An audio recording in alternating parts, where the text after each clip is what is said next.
সকালে ঘুম থেকে উঠেই দেখি চারিদিকে কুয়াশাচ্ছন্ন আকাশ। তো সেই জন্য ভাবলাম চলো তোমাদের সাথেও একটু শেয়ার করে নিই।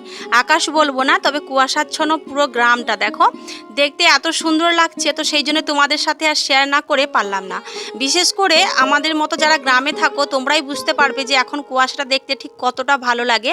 তবে শহরে যারা থাকো তোমরা ঠিক বুঝতে পারবে না, এখন যখন বেশি পড়বে তখন বুঝতে পারবে।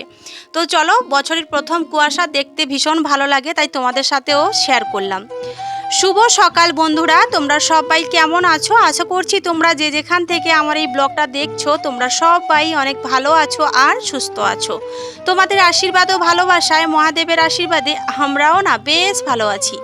আমি টুম্পা, সাউথ 24 পরগনা গঙ্গাসাগরের ছোট্ট একটি গ্রাম থেকে চলে এসেছি তোমাদের জন্য আবারও একটা নতুন ভিডিও নিয়ে। আমার চ্যানেলে আবার একটা নতুন ভিডিওতে তোমাদের সবাইকে অনেক অনেক শুভেচ্ছা ও ভালোবাসা।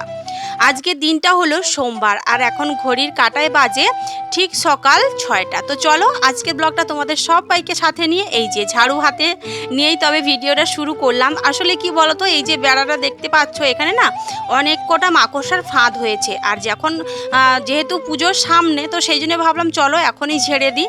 তো ওই জন্য ঝাড়ু হাতে দেখো এলো কানাই হয়ে গেছি আমি। তো যাই হোক চলো এখন ঝাড়ুটা দিয়ে নিই। তো ঝাড়ু হাতে আমার সেই ছোটোবেলার ছড়াটা মনে পড়ে যাচ্ছে।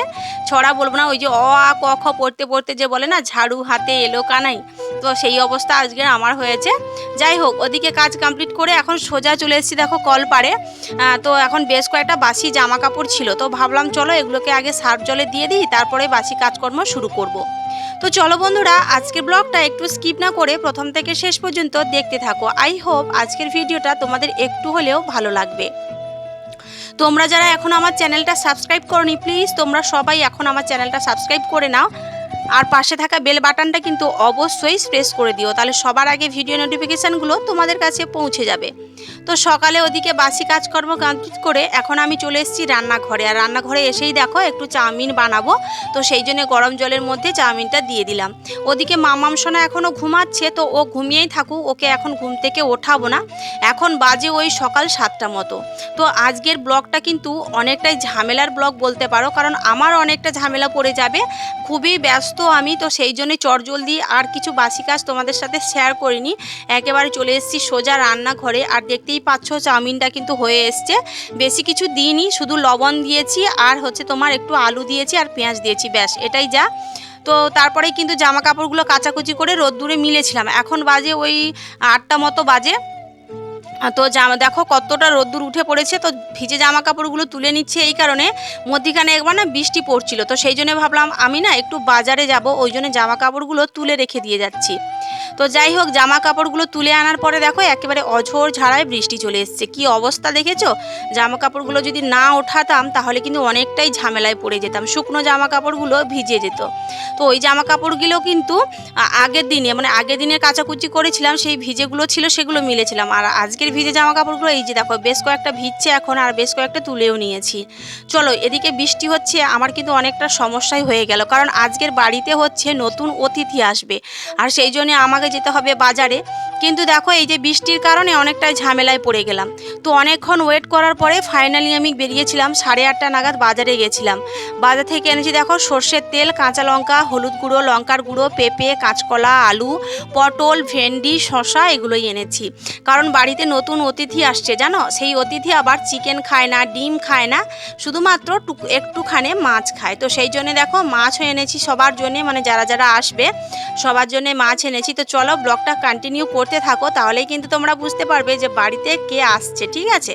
চলো এদিকে সবজিগুলো এখন ঝটপট ঝটপট করে গুছিয়ে ফেলি। আর মামাম সোনা জানো তো এখনও পর্যন্ত ঘুম থেকে ওঠেনি, এখন বাজে সকাল 9টা, তবুও ঘুমিয়ে রয়েছে। আমার মেয়ে না ঘুম থেকে না ডাকলে পরে ও কখনোই ওঠে না, খুব কম দেখেছি ওকে একা উঠতে, না হলে ও উঠতেই চায় না।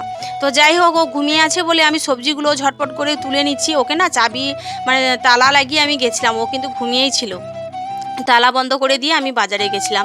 এরকমই আমি করি জানো, যখন প্রচণ্ড বৃষ্টি হয় ওকে তো বাজারে নিয়ে যেতে পারি না, ও ঘুমিয়ে থাকে, আমি সকালবেলাতে আশিবাসি কাজ কমপ্লিট করে আমি বাজারটা করে নিয়ে আসি। যেমন মাছ আনা বা কিছু প্রয়োজনীয় জিনিস আনতে হলে এভাবেই যাই।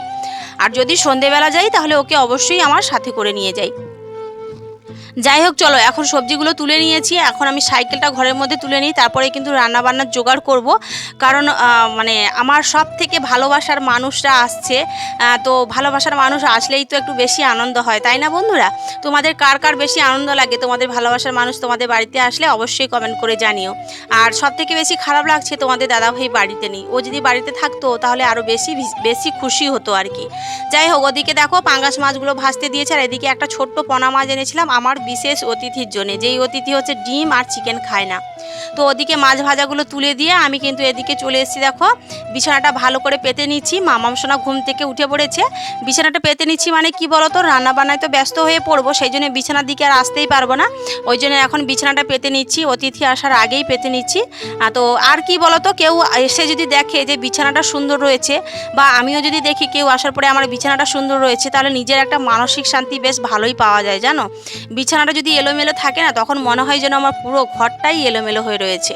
তো আর নিজেকেও ভীষণ খারাপ লাগে যে কেউ আসলে পরে যদি দেখে বিছানার এই হালত, তাহলে লোকেই আমাকে খারাপ ভাবে, যে ভাবে মানে মেয়েটা কিছুই করে না, সারাদিন বাড়িতে শুধু ফোন নিয়ে বসে থাকে, তাই না? যেহেতু আমি ব্লগার, তো অনেকেই তো আমাকে ফোন হাতে দেখতেই পায় সারাদিন। আমরা যারা ব্লগাররা রয়েছি প্রত্যেক দিন কিন্তু আমাদের হাতে 24 ঘন্টায় ফোন নিয়ে কাজ করতে হয়, তাই না? চলো, এদিকে বিছানাটা পেতে নিয়েছি, কেমন লাগছে অবশ্যই জানিও। তারপরে আবার সোজা চলে এসেছি রান্নাঘরে, আর এখন মাছগুলো কিন্তু ভেজে নিয়েছি আর রান্নাটাও বসিয়ে দিয়েছি। সত্যি কথা বলতে কি বলতো, বিয়ের 8 বছর পরেই কিন্তু আমার ভালোবাসার মানুষ দুজন, মানে আরও স্পেশাল দুজন আসছে, তবে দুজন ভালোবাসার মানুষ যারা আমাকে খুব ভালোবাসে ছোট্টবেলা থেকে, নিজেদের হাতে করে মানুষ করেছে, সেই দুটো মানুষ আসছে, একেবারে স্পেশাল মানুষ। তো তাদের জন্য তো কিছু স্পেশাল রান্নাবান্না করতে হবে, তারা আবার চিকেন ডিম খায় না, সেই জন্য আজকের মাছের ব্যবস্থা। এদিকে দেখো পটল করছি, আর এদিকে দেখো একটা কাঁচকলা পিঁপে দিয়ে আর পোনা মাছগুলোকে আমি একটু পাতলা করে ঝোল করে দিচ্ছি, যেহেতু পাঙ্গাস মাছ খায় না, তো সেই জন্যেই। আর ফাইনালি রান্না কমপ্লিট। আর এই যে দেখো আমার বিশেষ অতিথিরা একেবারে এসে হাজির আমার বাড়ির সামনে। আর ভাগ্যিস আমার রান্নাটাও ঠিক টাইমে হয়ে গেছে, এখন বাজে ওই 12টা মতো বাজে। এই যে দেখো আমার মামাম সোনা, আমার ছোট ভাই, মানে ভাই গাড়ি চালিয়ে নিয়ে এসছে। আর কে বলো তো, তোমরা নিশ্চয়ই চিনতে পারবে না, পরিচয় করিয়ে দিচ্ছি, আমার মামা দাদু, তারপরে হচ্ছে আমার মামা দিদুন, তারপরে হচ্ছে আমার মা। তো সবাই বাড়িতে আসার পরে দেখো এই যে আমার মামা দাদু এখন ভাত খাচ্ছে। দাদু ভাইকে মাছের বীজ ভাজা, পটল ভাজা, তারপরে ভেন্ডি দিয়ে, দাদু ভাই আলু খায় না, সুগার রয়েছে, তো সেই জন্য ভেন্ডি দিয়ে আর একটা পোনা মাছ দিয়ে নেবু দিয়ে টক করে দিয়েছি। আর সাথে হয়েছে তোমার পাঙ্গাস মাছের ঝোল হয়েছে আমাদের জন্যে, আর আমাদেরও টক হয়েছে, ভেন্ডি ভাজা আর তোমার মাছের বীজ ভাজা। এই রেসিপিগুলো তোমাদের সাথে শেয়ার করতে পারিনি, মানে তখনই দাদু দিদা চলে এসছে, তো আর তখন আর তরকারিগুলো তোমাদের সাথে শেয়ার করিনি। যাই হোক, এদিকে দেখো এই যে মা, দিদা, আমার মেয়ে আর আমার ভাইও খেতে বসছিল, উঠে গেছে, এখন ওরা সবাই খাচ্ছে, আর একটু পরেই আমি খাবো। ওদেরকে ভাত টাতগুলো দিয়ে দিই, কে কী নেবে। তো খাওয়া দাওয়ার পরে আমরা একটু বিশ্রাম করছিলাম, আর তারপরে দেখো এখন বাজে বিকেল 4টে, না 3:30 মতো বাজে। কিছু ফল কেটেছি, এখন দাদু ভাইকে দেবো, আর সবাই খাবে, ভাই খাবে, মা খাবে, দিদুন খাবে।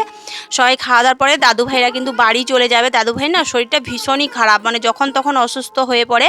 গতকালকের মা বাবা গিয়েছিল দাদু ভাইকে দিদুনকে বাড়িতে এনেছিল, মানে বাবার বাড়িতে ছিল রাতটুকু, তার মধ্যেই দাদুকে 2বার গ্যাস দিতে হয়েছে। দাদু ভীষণ অসুস্থ হয়ে পড়ে, যখন তখন অসুস্থ হয়ে পড়ে। তো সেই জন্যে আমাদের বাড়িতে এই যে এখন ঘুরিয়ে নিয়ে সোজা টোটো নিয়ে ভাই আর মা যাবে মামা বাড়িতে দাদু আর দিদুনকে পৌঁছে দিতে। ভীষণ খারাপ লাগছে, এক রাত্রি এসে থাকতেও পারলো না, যেই মানুষটা আমাদের হাতে কোলে পিঠে করে মানুষ করেছে ছোট্টবেলা থেকে, একটু সময় আসলে পরে কি মন ভরে বলো তো? আমার না ভীষণ কষ্ট হয়। যাই হোক, কিচ্ছু করার নেই, আপাতত 8 বছর পরে আমার নতুন বাড়িতে আমার ভালোবাসার মানুষ দুজনের পায়ের চরণধুলি পড়লো, এতেই আমি শান্তি, এতেই আমি হ্যাপি। সেটাই যা। তো যাই হোক চলো, এখন দাদু ভাই দিদুন টোটোতে বসবে, আর ওরা সবাই বাড়ি চলে যাচ্ছে। চলো, আমিও আজকে ব্লগটা এখানেই শেষ করছি। সবাই ভালো থেকো, সুস্থ থাকো। আজকে ব্লগটা কেমন লাগলো অবশ্যই কমেন্ট করে জানিও। চলো আজকের মতো টাটা, গুড নাইট।